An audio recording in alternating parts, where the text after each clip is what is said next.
God said no, no, no, not as a threat, not as a prophecy of fear, but as a pause, a moment of interruption meant to wake the listener from autopilot, because December, Shruv, and Sichtiar described here not as dates of physical danger, but as symbolically intense days when the mind becomes careless, emotions become reactive, and decisions made without awareness can echo far longer than expected.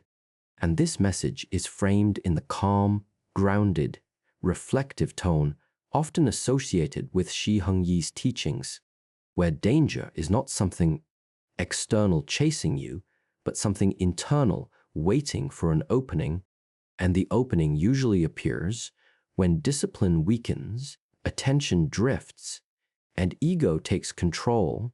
And the hook of this message is simple yet powerful. Most people do not fall because life attacks them. They fall because they stop standing correctly within themselves. And these days represent a universal pattern that repeats every year, every month, and sometimes every week. When fatigue accumulates, motivation drops, and people start saying yes to what they should refuse and no to what would strengthen them. And when the phrase God said no is used here, it is not tied to any specific religion, belief system, or doctrine, but to the universal principle that life constantly sends signals to slow down, observe, and realign, signals that are often ignored until consequences appear.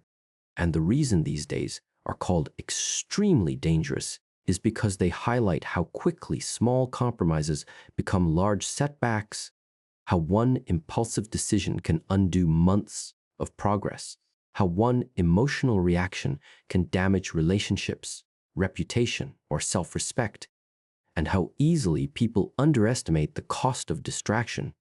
And this message does not predict accidents, disasters, or supernatural punishment, but instead warns about predictable human patterns such as burnout, emotional overload, overconfidence, and the false belief that rest means indulgence rather than recovery. And the first retention trigger lies in understanding that danger does not always look dramatic. It often looks comfortable, familiar, and justified, like scrolling instead of sleeping, reacting instead of breathing, proving a point instead of preserving peace. And these days represent moments when the mind says, I deserve this, while discipline says this will cost you later. And Shi Heng Yi often emphasizes that mastery begins with restraint, not force, and that saying no to impulses is saying yes to long-term strength. And during these days, people are more likely to skip routines, abandon structure, and rationalize behavior that weakens them physically, mentally, and emotionally. And the warning is not meant to create fear, but awareness, because awareness transforms danger into opportunity. And the opportunity here is to sharpen attention, slow movements, and return to fundamentals like breath, posture, silence, and intentional act. And another retention trigger is the reminder that the strongest people are not those who never feel temptation or fatigue, but those who notice it early and adjust accordingly. And these days, test self-leadership because no one is watching, no one is enforcing rules, and the only authority present is the one inside you. And when that authority is weak, external chaos easily enters, and when it is strong, even chaotic periods become training grounds. And the phrase no, no, no symbolizes the repeated signals people ignore. The first no is subtle, like a feeling of tiredness or irritation. The second no is clearer, like repeated mistakes or conflicts. And the third no often comes as consequences that could have been avoided. And the message invites the listener to catch the first no rather than suffering the third.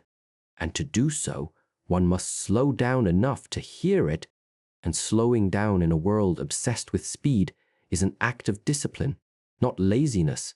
And the script emphasizes that danger increases when people confuse urgency with importance, reacting quickly rather than responding wisely.